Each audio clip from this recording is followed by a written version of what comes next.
Supreme Master Qinghai's lectures are not a complete meditation instruction. Please do not try alone. For free of charge guidance, please visit godsdirectcontact.org or contact any of our centers near you.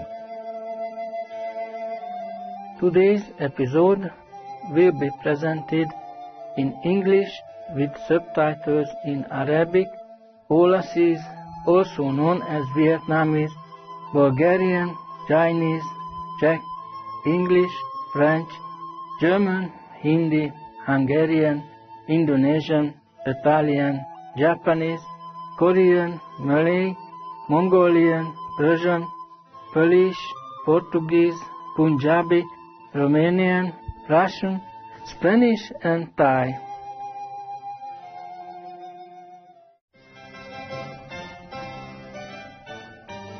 Isten hozta, köszöntöm Önöket, barátságos nézők! A nevem István, Simontornyáról, a történelmi és muzikális Magyarországról.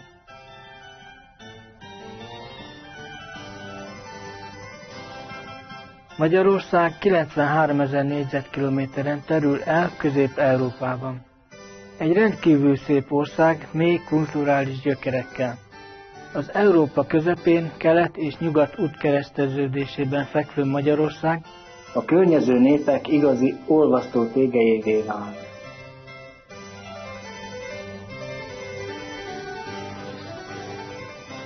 Fővárosa a Duna gyöngyjének tartott Budapest, a magyar nemzet életének szíve. A világhírű Duna folyó mindkét partján terül el. Minden évben a világ minden részéről özönlenek a látogatók ebbe a bájos és felejthetetlen városba.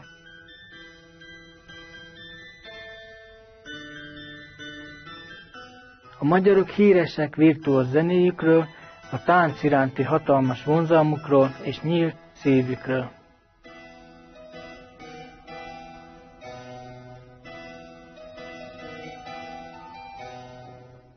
Örömünkre szolgál, hogy röviden bemutathatjuk Önöknek szeretett Magyarországunkat. A mennyhez imádkozunk, hogy töltse meg napjaikat pénnyel és szeretettel. Ma műsorunk 4. részét mutatjuk be Önöknek, melynek címe Becsüld meg a spirituális élet ajándékát.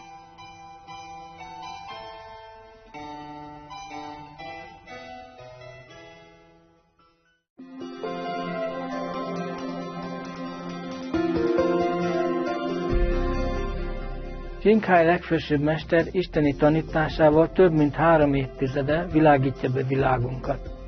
Egy teljesen megvilágosodott mester, aki a meditáció Kuan Yin módszerét átadja azoknak, akik szeretnék azonnal felfedezni a belső isteni természetet, és egy élettartam alatt elérni az örök megszabadulást a lélekvándorlás ciklusából. A Kuan Yin módszert gyakorolta az összes megvilágosodott mestert, mint Buddha, Jézus Krisztus, Mohamed próféta, béke legyen vele, és Guru Nanak. A mester hangsúlyozza, hogy ha mindig emlékezünk Istenre, önzetlenül szolgálunk másokat és betartjuk az univerzum törvényeit, akkor emberként el fogjuk érni legmagasabb képességünket, és igazán megértjük célunkat a Földön. Qinghai legfelsőbb mester a könyörület rendkívüli élő példája. Rendszeresen küld anyagi és pénzbeli segítséget és szeretetet is menekülteknek, hajléktalanoknak, természeti katasztrófák áldozatainak és más rászorulóknak. 2006-ban megkapta a Bushi békedíjat, amit a Kelet Nobel békedíjának tartanak, és az évek során számos díjjal és kitüntetéssel jutalmazták kiemelkedő emberbaráti és humanitárius tevékenységéért. Gyönyörű állatbarátaink igazi hangjaként a békés és szeretetteljes növényi alapú étrendet hirdeti. Ahogy az emberiség az összes élet szentségére ráébred, ő előre látja a békés és dicsőséges teljesen vegán világot, ahol állatok és emberek áldott harmóniában élnek. Kezdeményezései a vegán irányzat terjesztésére sokrétűek, Közéjük tartozik az alternatív életmód tórólap osztása, a Loving Heart nemzetközi vegán étteremlánc és a Supreme Master Television.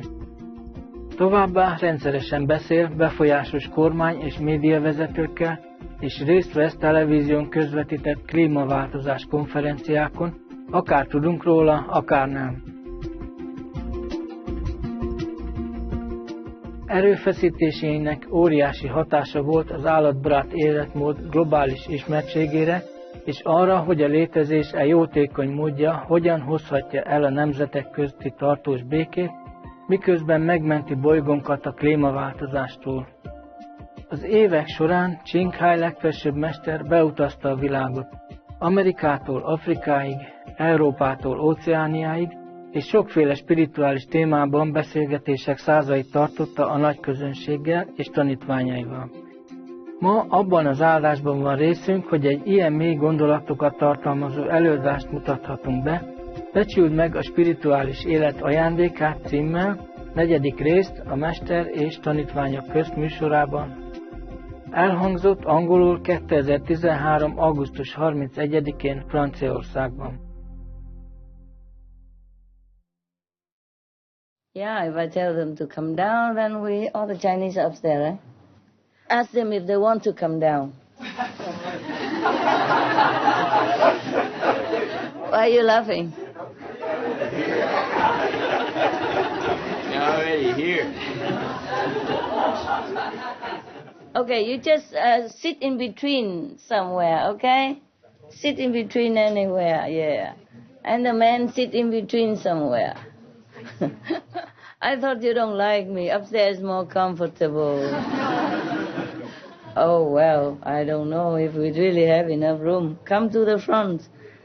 Wow, always women overwhelmingly majority. Why is that? Because I'm a woman? Hey, the Slovenia sister.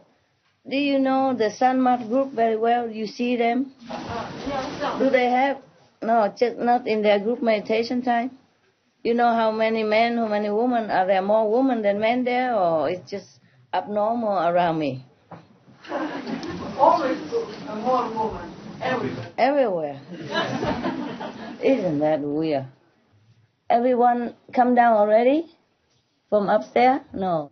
Yeah, just stand around the door, you can see me there. Yeah, the men sit here. The men are already outnumbered by the women.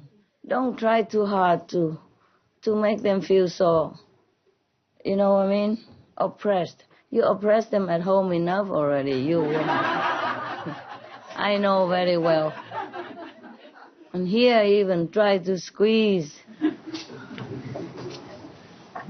Yeah. Poor man, eh? It's very difficult for them to come here already. Don't make it harder, huh? Yeah, ask any of them. Did their wife write permission and everything? And if he sneakily come here without permission, he will pay dear when he come home. You watch it. Pray hard, okay? Pray hard when you land. Pray before you enter your own house. Pray that world peace will enter your life. At the moment you enter your garage house or the back door house, maybe you could not even enter the front door house. Maybe you just text to your son, please open. Or maybe you come home and all your belongings stand right in front of the front door waiting for you. You know, your pillow, your sleeping bag, your tent, whatever belongs to you, right at the front door already waiting for you. Yeah? Maybe, yeah? Be prepared. Pray for peace, but be prepared for war. Wow. How come men don't come that often, a lot? How come? What's wrong? In your case, how can you get here? Not married, right? Yes, I'm married.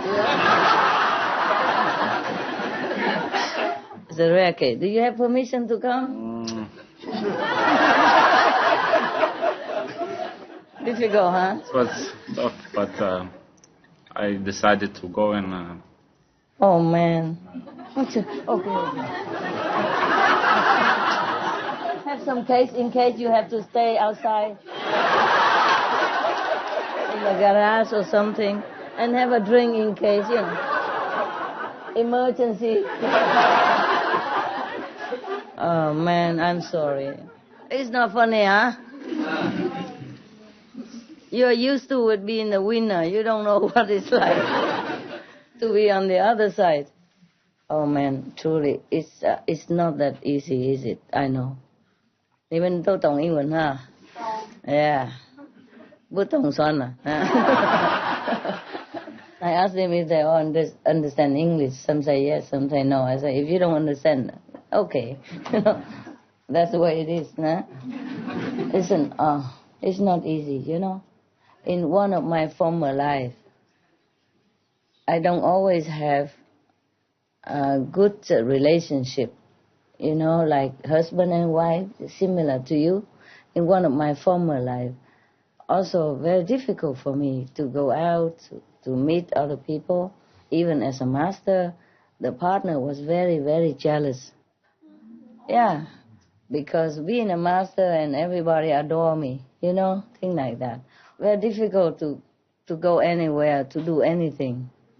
It's so difficult. You cannot imagine if you don't have it. Huh? You cannot imagine how difficult it is. For some people, you cannot imagine how can another person enter your life as your trusted life partner, become such a controlling mechanism that you feel like you have no more life. You're supposed to share life, not given life, But after you married, you realize that you're done. Yeah, sometimes it's like that, yes. My ex-husband was a very good man. Even before I wasn't a master or anything. But even then he blessed me. He said, oh, why not? You can be a master. At that time, I wasn't anybody, just a Buddhist believer, And I told him, oh, we have master, but only men can become master. Only men can become Buddha. It is written like that. So I said, nonsense, you can become a master. And his word came true. Because he always tells the truth. Even he is not a believer in anything or practitioner, but he always told the truth. So maybe that's why whatever he say come true. Or maybe he intuitively knows that. Because he know I'm very spiritual and I go very much into spiritual even in married life. Yeah? But that is rare to find. Eh? In many former lives, my husbands or my wife was very, very terrible, wicked and controlling, Even go group meditation or I go, for example, retreat like this, or he would make hell. Either make trouble or don't come with or come with but nagging to go home immediately or in the middle of the retreat, just making everyday trouble, causing mental stress and terrifying stuff. Sometimes even violent in some of the former lives. Whenever if I'm a master, I always have some factor, some opposite factor next to me all the time.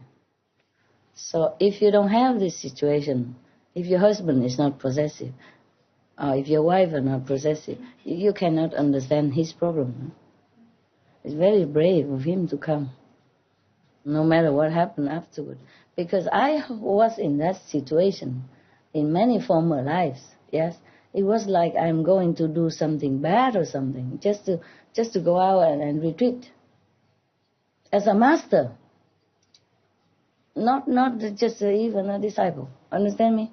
And have so much trouble like that in some of the former husband or wife or lovers before, né? Yes, and you don't understand this. Oh, I would never be able to see you. Understand this? So in a way, I'm very lonely, but in a way, I'm lucky, You are lucky, I mean. Suppose I have a husband, maybe I'll never be able to get out. Or with difficulty, yes. Or with a heavy heart, yes. And less blessing for you. Understand what I'm saying? I am so sorry for any of you if you have difficulty with your partner. They are not enlightened enough. That's why. Yeah. When you're here, you'll be happy, man. Don't keep the faith like this.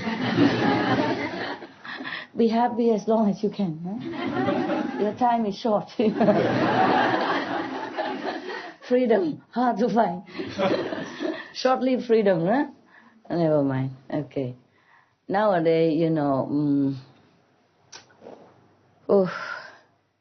even if you say nowadays it's easy to divorce or separate, but still, meanwhile, you still attached to that person and you still hope to work it out. And that meanwhile time is long, man. You feel very depressed sometimes and you feel suffocated. Even you do nothing wrong. Like you come to group meditation, you eat vegan and you meditate, nah? What's wrong can that be? Huh? How wrong can that be? In Japan, most of the company would pay for the employee to go to the Zen monastery to meditate for some time. Yeah, and they pay for those days so that the employee become more enlightened. Yes, more intelligent when they come back to work for the company. Isn't that a smart choice? Yes. That's why the Japanese, they're so successful. Their car are top 10 in the world, top 5. Yeah? People prefer Japanese car. You see what I mean? Even if somebody has fool around and make some mechanism bad in some few months, few years back, they still buy Japanese car. It's still a very trustworthy car. Low maintenance, yeah? Low price and good quality. Because they work with intelligence, with conscience, yeah? You see, the company is like that. Pay for the employee to go to the Zen monastery to have a week off or 2 weeks off just to do Zen meditation, to train their mind to calm down so that they can think better, so that they can service the company more efficiently. Yeah? You see that? So how can the wife don't understand? Or how can a husband not comprehend that his wife or her husband go to meditation? That is good for the family, good for the country, good for the relationship. Unless you want a stupid husband, easy to control, then no. But if you want a good husband, then you have to respect him. And if a husband is more enlightened, then he's more respectful person, right? He's more intelligent. So if a husband or a wife became enlightened, wouldn't that be better? Yeah? Wouldn't you be more proud to have a saintly husband? Yeah. That means good for you, no? Yeah. So I don't really understand this. Okay? Well, because I don't have a husband now, so if I have him, maybe I tell him, don't go group meditation. This is some kind of love, of course, but the selfish love, a more possessive love. Want him all the time for you. So he's always nearby, so you know what he's doing. Because if he go group meditation, you don't know what he's doing. And you're alone at home. But even the deepest level of love should have a little bit space sometimes, to breathe, like fire, wood. If you stick them together too close, they don't burn well. Have to need a little space. So husband and wife, if after a little separation, come home should be better, no? Absence make the heart fonder, that's what they say. So what's the big deal of husband go group meditation or retreat for a few days, or the wife, then you appreciate each other more, Yes. For example, if the wife gone away for 1 week, the husband stay home, have to wash clothes, wash dishes, and go vacuum, then appreciate the wife more, what she does every day, yes? And if the wife, the husband gone away, and the wife had to bring the grocery home, go shopping alone with a big grocery, or have to take the garbage out herself, yeah? I have to drive to work, for example, maybe, then she would appreciate more of the husband's service while he's at home. That should be advantage, And you appreciate each other more instead of suffocating each other. A marriage is not a prison, but many make it into a prison. And then you just have to listen to always each other, or obey each other, or bind into each other, then you don't grow anymore. You don't have time to learn new things. You don't have time to meet new people. You don't have time to research onto something more interesting, even on internet or with your friends. Or you don't have anything fresh, Every day same recycle stuff. And of course, then after a while, maybe the husband has been patient or the wife has been very, docile, but after a while get fed up. And then suddenly met somebody or see something more interesting than break. Yeah, divorce. And nothing can repair that anymore. This is a problem, yeah? The more you suffocate, the more people want to open, get out and have some fresh air. Right, Freddie? You know everything. You're wiser now, Wiser now. You open up, you say. I used to be married. Yeah, not more? So I know you're right. How come? I didn't tell you divorce, did I? No. No, but what happened? I was married. It's a long story. You was married, and after you finished, Yes. you divorced now. You happier or not? I'm happy. And lonelier, yeah. I'm happy. Happy is good. Okay. If you're happy, it's good. And she's happy too? I guess so. Oh, good. Then it's fine. If you're too happy, then it's your business. Whatever you do with each other or with your life. Yes, in this life, sometimes you're very lonely. You feel lonely, especially in a big city, People just don't even know the neighbor and nobody know each other anywhere. And you stay in one apartment or one room alone or one house, you feel lonely. So you feel like if you have a partner, this would be nice, company, somebody talk to, hold hand to go to the beach and go to tea house and together. But after 1 or 2, 3 months or weeks or something, it's not the same anymore. Most people tell me that. Why don't you keep it the same? Keep everything like the first days. Then you will enjoy your marriage. Marriage can be very good. Yeah, of course, because I'm single and I have more time to meditation, so I can reach higher, yes. If I were married, maybe I can't do this much, yes, maybe. Yeah. So in a way, I feel I'm very lucky to be single, to be alone. But in a way, sometimes in some of my lonely moments, nobody there. You are different, okay? Even if you stay with me, you're different. A husband and a wife, if it's a good, they would die for each other. Understand me? They would take care of each other. It's a difference between the master and disciples. It's a different kind of love. This is just a love of general, yes?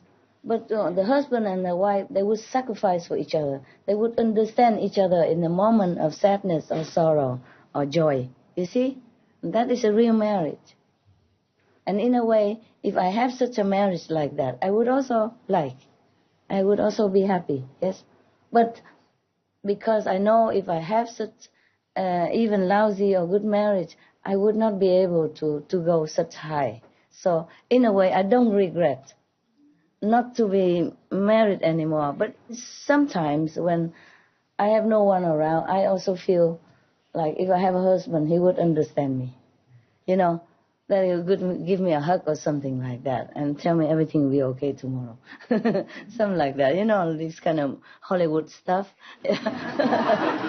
Otherwise, I'm really glad, that I don't have a husband.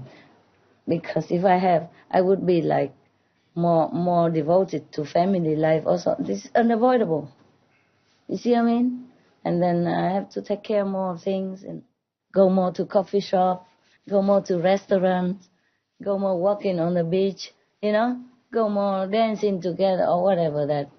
See, just the couple would do, yeah? Even if I meditate, but I cannot just neglect the guy next to me who wants to go movies or who wants to go coffee shop, And then I will be tempted. Oh yeah, I meditate too long already. I'm fed up. Let's go. But if nobody there to tempt me, then I just have to accept it, go back meditation again. Yes. You see what I mean? Because your mind can be tricked into thinking, okay, you meditate enough today. The world is rescued.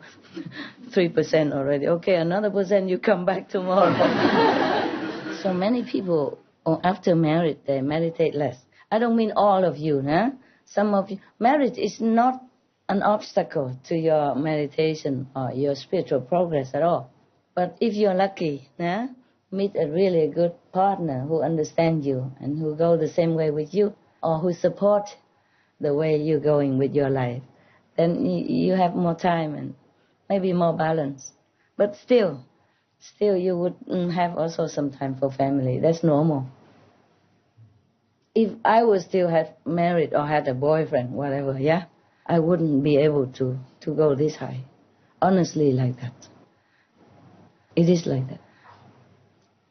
But I don't mean that you all go home and quit your husband and wife. You don't need, okay? You don't need. Because you don't need.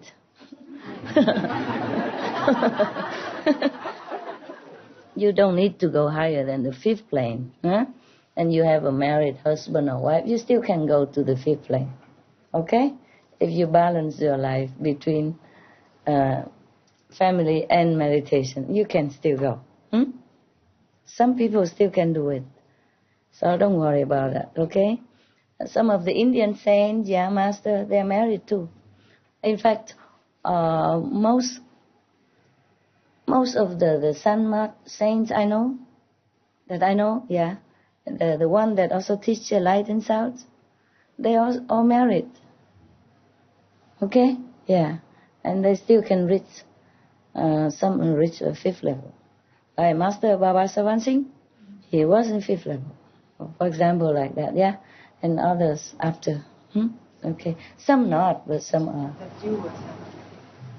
Who said that? I heard it. I think you said it once. Not I say, somebody else said it. One of the Indian disciples saw that I was Baba Sawan Singh. And he was the disciple of Baba Sawan Singh. Before the master died. And when I give initiation before, the people who knows nothing about Baba Sawan Singh saw me that I am Baba Sawan Singh. Because he asked me, who is this Baba Sawan Singh? And I say, what about him? He said, I saw you during initiation that you are him.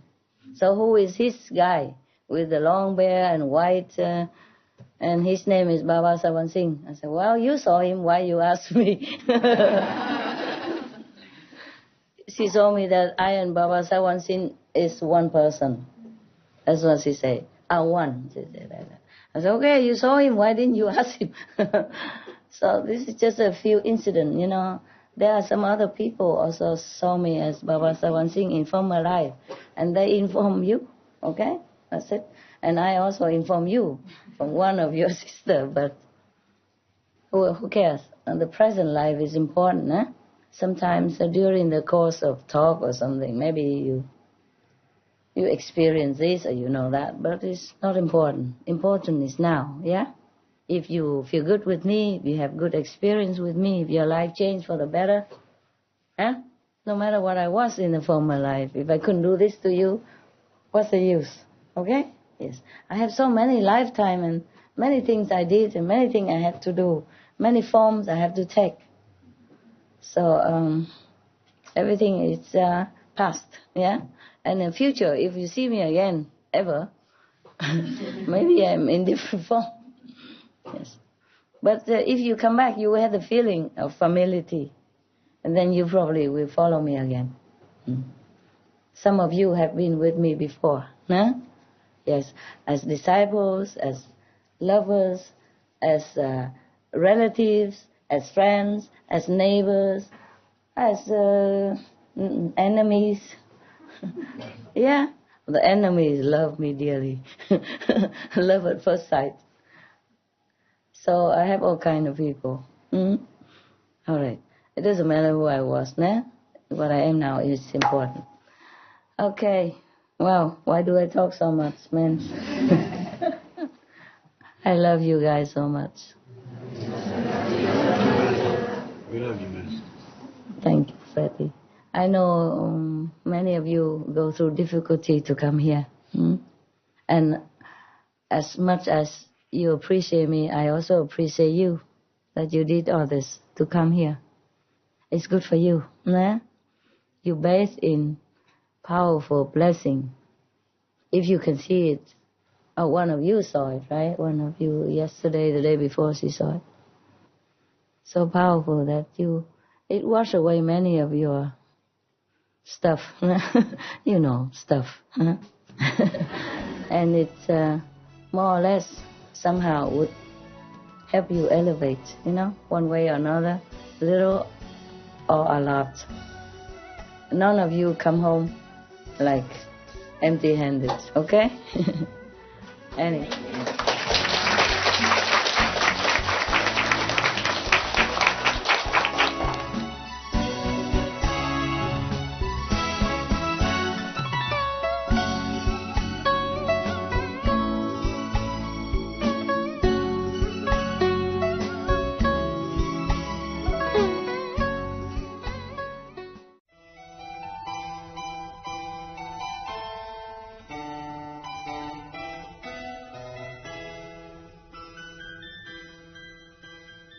Vidám nézők, köszönjük, hogy csatlakoztak hozzánk mai epizódunkra, melynek címe Becsüld meg a spirituális élet ajándékát.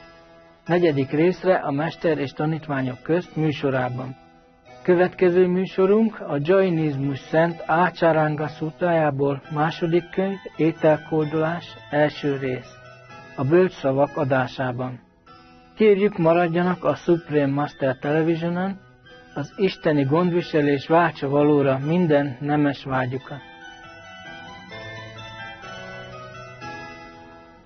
További részletekért kérjük, látogassanak el ide www.suprememastertv.com/bmd